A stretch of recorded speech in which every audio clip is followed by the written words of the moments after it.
Welcome to The Explainer. Today, we're cracking open What Every Body is Saying, an incredible field manual for nonverbal communication from former FBI agent Joe Navarro. We're going to decode that secret, silent language our bodies are speaking all the time. All right, let's dive right in with a question that really gets to the core of this. Take a second and think about it. Which part of your body is the most honest? The one that just can't seem to tell a lie. So, if you guessed your face, hey, you're not alone. That's what most people think. But it's actually wrong.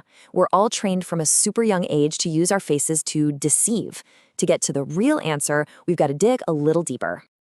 See, the key here isn't about finding some magical tell that screams, liar. It's all about understanding where our real gut reactions come from. And that all starts with how our brain is wired. So Navarro has a great name for this. He calls it our honest brain. Scientifically, though, we're talking about the limbic system. This is the part of our brain that is 100% reactive. It doesn't think, it doesn't plan, it just reacts. This is where all our unfiltered feelings get broadcast from. Okay, so you can see the two systems right here, side by side. On one hand, you've got our neocortex. That's our thinking brain. It handles language, complex ideas, and yeah, it's also the part that can flat out lie. But then you have the limbic brain. It's all about reflex. It's in charge of fight, flight, or freeze, and it is brutally, brutally honest. So what does this all have to do with our big question? Well, it's pretty simple, actually. The most honest part of your body is the one that's most directly plugged into that honest limbic brain. Yep, it's your feet. After decades in the FBI, Navarro says, without a doubt, the feet are the most honest part of the human body. And I know that might sound a little weird at first, right? But once you think about how we're wired from an evolutionary standpoint, it makes total sense. Okay, so the big question is why? Why the feet? Well, think about it. For millions of years, our very survival came down to how fast our feet could react to a threat.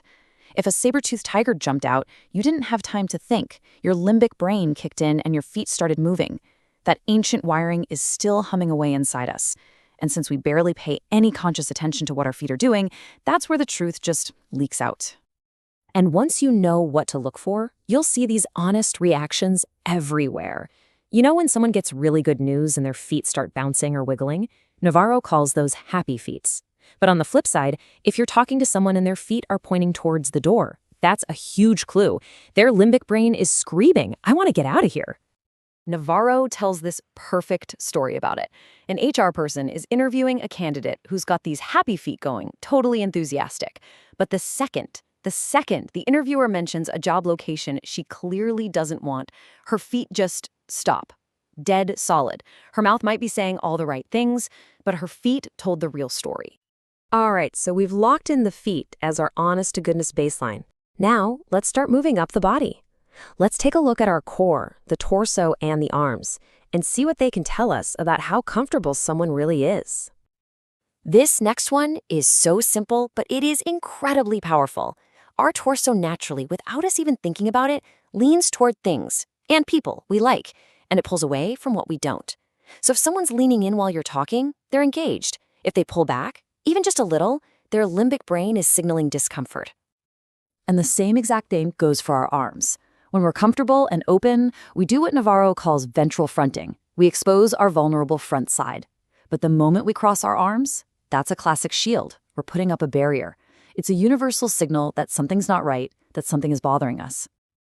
And this all ties into this idea of territory, right? Of taking up space.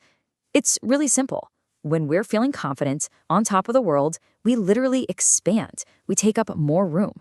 But the moment we feel insecure or get caught making a mistake, we physically shrink ourselves down. Navarro tells this great story about a SWAT commander. He's briefing his team, totally confident, arms spread out across 2 chairs, taking up all this space. But then, someone points out a mistake, a detail he forgot. And instantly, his arms pull in, he folds in on himself, and he goes from dominating the room to being as small as possible. His body just broadcasts his total loss of confidence in real time. Okay, so now we get to it. The one body part everyone swears is the key to reading people, the face. But let's talk about why it's actually our body's biggest liar. And this quote right here just nails it. We are literally taught from the time we're kids to lie with our faces. Just think about it. Smile for the camera. Don't you make that face at me. We get really, really good at faking emotions with our faces, all for the sake of, social harmony. But here's the thing. Even with all that training, the truth can still leak out. That honest brain, our limbic system, still manages to sneak a few signals past the goalie. And if you want one of the absolute best facial tells to watch for, it's this: lip compression. It's when someone's under stress or they hear something they really don't like and their lips just press together so tightly they practically disappear. I mean, if you ask a really tough question and you see that happen, bingo, you just hit a nerve. Okay, so we've got the feet, the torso, the arms, the face. The big question is, how do we put it all together? How do we turn all this into a simple, powerful system for actually understanding what people are thinking? And this is Navarro's system, and it's just beautifully simple. The key is you don't start with the face. That's where people lie. No, you start from the ground up. First, check the feet. That's your honest baseline. Then move up to the torso and arms. You're looking for comfort or discomfort. And remember, context is everything. You're looking for clusters of signals, not just one little thing. And only then, lastly, do you look at the face, because it's the least reliable piece of the puzzle.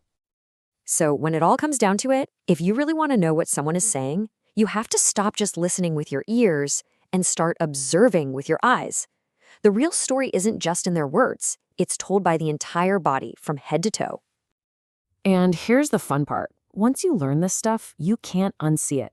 You'll start noticing it everywhere, even in yourself. So go ahead, take a second. What are your feet doing right now? What is your body saying?